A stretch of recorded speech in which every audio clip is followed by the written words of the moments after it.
Hi and welcome to Getting Started in Lightroom. We're going to start off by understanding how catalogs work. Now, the very first time that I ever opened Lightroom, I opened it, took a look around and thought, oh, this is a little bit hard, and disappeared for 6 months and stayed well and truly away from Lightroom for quite some time. Everybody was talking about how wonderful it was, so eventually I got back in there and really learned how to use Lightroom. The biggest problem that I found when I was starting was understanding how to get started, and it was mainly because Lightroom kept asking me about catalogs, and it's something that was rather confusing. Of course, nowadays I've got it all worked out and I've got a system that I use and a workflow that I use, so Lightroom is now my friend. But it is really important when you get started to just understand how a few things work so that you can set your environment up so that you're bound to succeed from the beginning. Now, Lightroom is a database, and the best thing about databases is that they keep a whole heap of information for us, and we can go and find it at a later date. So one thing that Lightroom does do is reference where our photographs are kept. So as long as we have some sort of organisation to the way that we put our photos onto our computers, we will always be able to find photographs and never lose another one. It keeps instructions on how we want the photographs developed. So as we're working our way through and doing bits and pieces in Lightroom on the photographs, it's automatically saving that information for us. It also includes information like metadata and ratings so that we can work out which photographs are our favourite and know what they're all about. It's a non-destructive way of working with your photographs.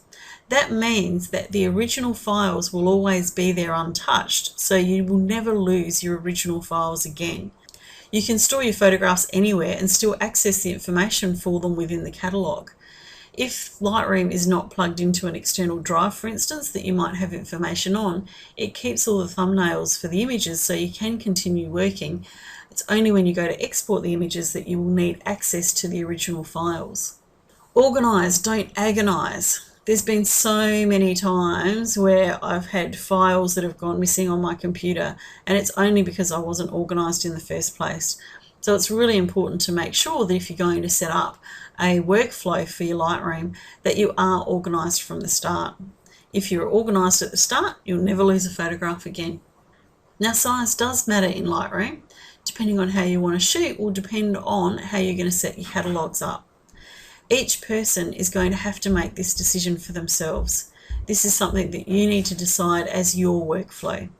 Now, if you're a weekend shooter and you shoot mainly on the weekends, but you're not photographing, say, 10,000, 20,000 photographs in a year, then a single catalogue should be okay. The more photographs that you put in a catalogue, the slower that they get. And from what a lot of people are saying, once it gets up to around about the 15,000 mark of images in a catalogue, it can slow the catalogues down. So it is a good idea. If you're just a weekend shooter, a single catalogue for everything should be okay. If you're shooting more than that, or you're shooting extremely large files, then you may want to break it into personal work and work, so that you can split it into two catalogues. If you're a pro shooter, you may consider a catalogue for each client. I know particularly for the wedding industry, this is a great way of doing it because of the fact that there are so many photographs taken at a wedding, and it means that it keeps everything for that wedding in one place without it getting mixed up amongst other shoots and that sort of thing. So the best way to learn Lightroom is to actually open it and get started. Okay, so I've just opened Lightroom and I'm just going to create a new catalogue. Now, the new catalogue for this particular one, if I go into my photos, download initial, you can see this is actually how I structure my archives. So I've got a naming convention. We're going to talk about that a lot more in the next video. But in this particular case, I'm going to put my catalogue in the grade 7s folder. I like to keep my clients' work all together so that when I move my folders from one place to another, I actually am able to take the catalogues with them. So I know that I can always access the catalogues because the catalogues get archived along with the client's work.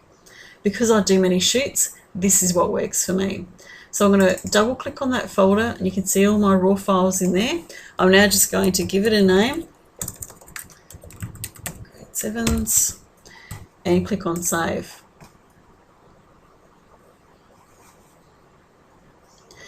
Now, unfortunately, my software that I'm using to capture the screen won't show this particular import screen. So I'm just going to minimize my Lightroom down and show you on this screen exactly how it all looks.